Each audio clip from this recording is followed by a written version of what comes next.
The largest supplier of dried spices, herbs, and seasonings in the Las Vegas metro area, Dentes Provisions blends 175 different dried, granulated, and powdered ingredients along with liquid and encapsulated oils to create 80 to 100 custom blends.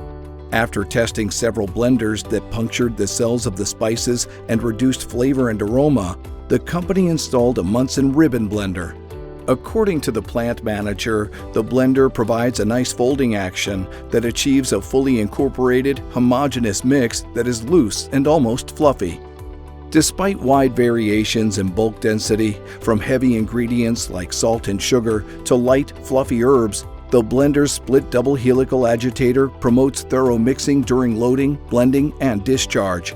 Blended batches are gravity discharged through a manually activated paddle gate into a tote. Tight tolerances between the ribbon blades and vessel wall minimize residual product after discharge, which, together with polished, large radius internal welds and flange-mounted agitator, allows rapid, thorough cleaning. The plant manager says that consistency is the key to blending, which has not been a problem for the Munson blender, and that it's very well built and virtually maintenance-free. See the industry's widest selection of bulk mixing and blending equipment at munsonmachinery.com.